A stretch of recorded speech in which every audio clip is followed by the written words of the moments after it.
आज के टाइम में इंडिया का स्टॉक मार्केट काफी ज्यादा इंपॉर्टेंट हो चुका है, जो दुनिया के टॉप 5 शेयर मार्केट में से एक है। अब जब बात एशिया की आती है तो इसे सबसे पुराना स्टॉक एक्सचेंज कहा जाता है। आज भले ही शेयर बाजार का सारा काम बड़ी बड़ी बिल्डिंग्स में ढेर सारे कंप्यूटर्स के जरिए होता हो, लेकिन इसकी शुरुआत एक बरगद के पेड़ के नीचे से हुई थी। ये 1850 के दशक में कुछ लोगों ने मिलकर भारत में स्टॉक एक्सचेंज की शुरुआत की थी। तो आइए जानते हैं इसकी पहली स्टोरी में। इसमें हम देखेंगे कि कैसे पेड़ के नीचे से शुरू हुआ शेयर बाजार धीरे धीरे बड़ी बड़ी बिल्डिंग्स तक पहुंच गया। ईयर 1850 के दशक के दौरान एक बरगद के पेड़ के नीचे कपास के कारोबार से जुड़े सौदे होते थे।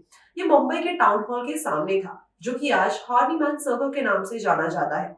आशीष कुमार चौहान और अर्चना जैन की book the temple of wealth creation के अकॉर्डिंग छपारिया बनिया कम्युनिटी के 6 स्टॉक ब्रोकर्स ने बरगद के पेड़ के नीचे जमा होना शुरू कर दिया। इसकी शुरुआत करने का जो क्रेडिट है वो कपास के व्यापारी प्रेमचंद रायचंद जैन जी को भी दिया जा सकता है, जो कि 1850 के दौरान ट्रेडिंग में घुसे थे।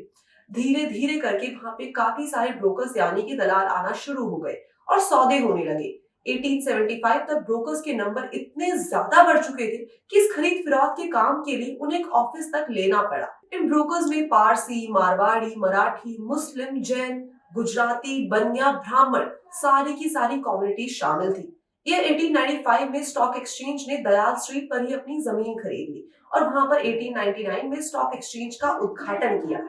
आपको बता दें कि इन शुरुआती दिनों में शेयर मार्केट में ट्रेडिंग दोपहर 1 बजे के बाद हुआ करती थी।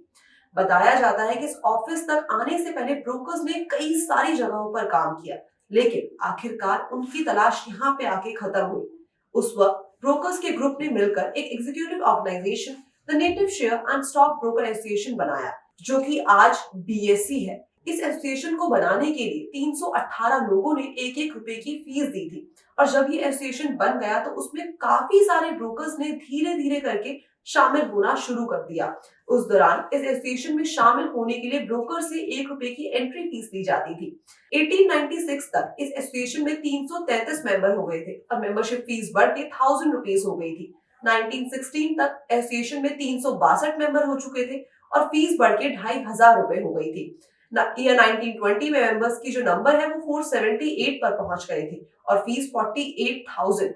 इसके बाद कई सारे स्टॉक एक्सचेंजेस खुले। 1894 में अहमदाबाद स्टॉक एक्सचेंज खुला, जहां पर टेक्सटाइल मिलों के शेयर ट्रेड होते थे। वहीं प्लांटेशन और जूट मिल कंपनियों की शेयर ट्रेडिंग के लिए 1908 में कोलकाता स्टॉक एक्सचेंज की शुरुआत हुई। 1920 में मद्रास स्टॉक एक्सचेंज भी शुरू हुआ। उसके बाद 1930 में मध्य प्रदेश यानी कि इंदौर स्टॉक एक्सचेंज शुरू किया गया। वहीं 1943 में हैदराबाद और 1947 में दिल्ली स्टॉक एक्सचेंज की शुरुआत हुई।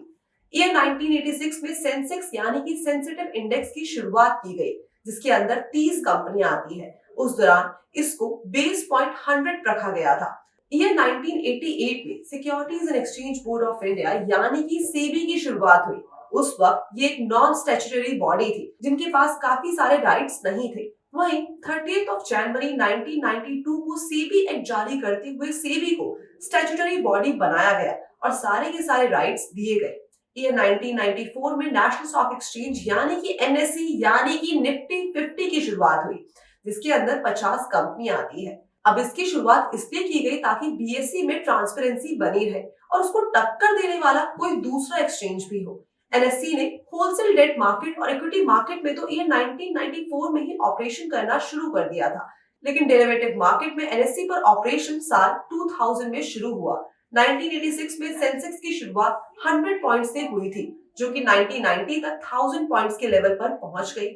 उसके बाद 6 फरवरी 2006 तक यानी कि 16 साल बाद सेंसेक्स ने 10,000 पॉइंट्स का लेवल छू लिया। इसके बाद सेंसेक्स अगले 16 सालों में यानी कि 24 सितंबर 2021 तक 60,000 के लेवल को पार कर गया। उसके बाद साल 2024 में सेंसेक्स ने 74,254 का ऑल टाइम हाई भी बनाया।